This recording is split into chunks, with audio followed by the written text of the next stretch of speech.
The Galactic Council chamber fell silent as Emperor Zethkara of the Void Dominion rose from his obsidian throne.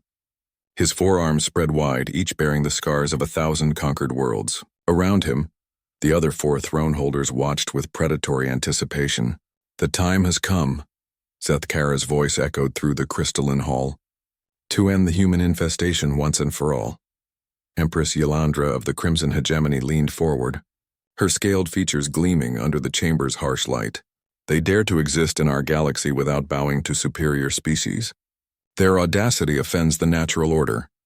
High Regent Morthune of the Iron Collective's mechanical limbs whirred softly as he accessed combat data. "Analysis confirms humans possess no significant technological advantages, no sonic abilities, no natural armor, no enhanced physical capabilities. They are ordinary." Queen Sylvethra of the Crystal Empire nodded, her translucent form shimmering. "Yet they spread like a plague, claiming world after world. They must be stopped before they become a true nuisance." Finally, Overlord Caxmoran of the Shadow Syndicate spoke from the darkness between the thrones.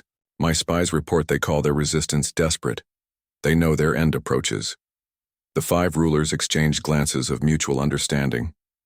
Each commanded fleets that had swept across star systems, reducing entire civilizations to ash and memory. Earth, with its single star and handful of colonies, seemed laughably insignificant.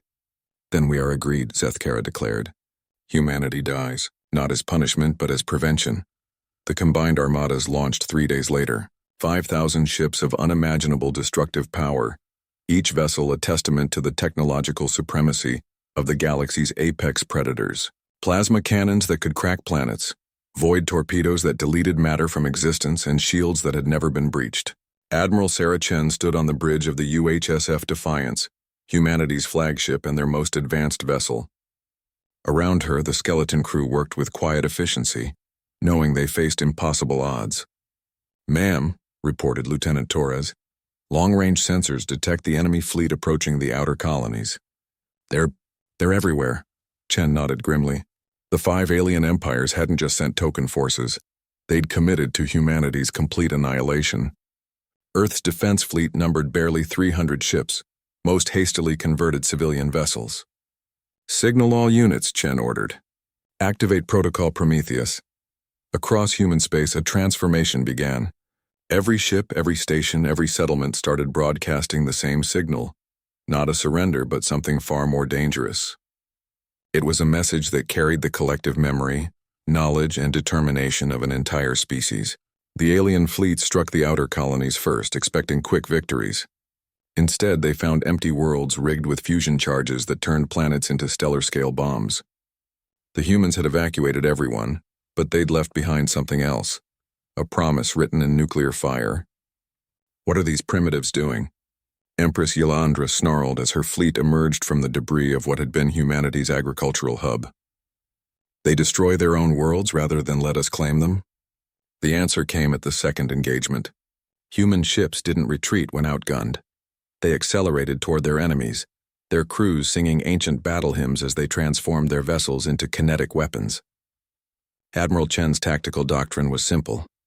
If humanity was going to die, they'd make the galaxy remember why apex predators feared cornered prey. The Defiance led a charge against Morthune's Iron Collective, humanity's smaller ships weaving between the massive alien dreadnoughts like angry wasps. They couldn't penetrate the enemy's shields, but they didn't need to.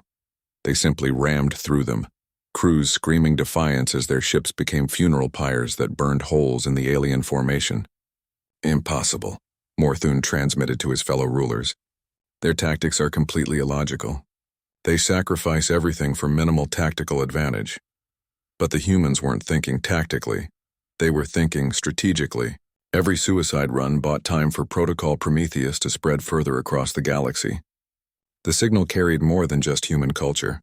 It carried instructions, blueprints, methods, ways for other oppressed species to fight back. On 1,000 subjugated worlds, beings who had lived under alien tyranny for generations suddenly possessed the knowledge to build weapons from agricultural equipment, to turn mining charges into ship killers, to transform desperate last stands into galaxy-changing moments. Queen Sylvethra was the first to understand. Her crystal empire had ruled through fear and overwhelming force, but suddenly her slave worlds were erupting in coordinated rebellion. "The humans," she gasped as her throne room shook from explosions. "They're not just fighting us, they're teaching everyone else how to fight us." The final battle came at Earth itself. The 5 remaining throne holders had each lost nearly half their fleets, not to superior technology, but to an enemy that refused to accept the concept of surrender. As their combined forces surrounded humanity's homeworld, they expected to find a broken species begging for mercy. Instead, they found Admiral Chen waiting for them with Earth's entire remaining population, standing behind her on every available ship. Children barely old enough to walk sat in navigation chairs while their grandparents manned weapon systems. Teachers had become gunners, artists had become engineers, and poets had become warriors. "This is Admiral Sarah Chen of the United Human Space Forces." Her transmission reached all 5 fleets simultaneously. "You came here to write our obituary. We're here to write yours." Earth's defense was unlike anything the galaxy had ever witnessed. Humans fought with the fury of the dying and the hope of the eternal, their vessels carving through the alien formations like a sword through silk. They sang as they died, broadcasting their voices across the void so that every liberated world could hear the sound of tyranny falling. The throne holders fell one by one. Zethkara died when the Defiance rammed through his flagship's bridge, Admiral Chen's final words burning across subspace. This is how humans say goodbye.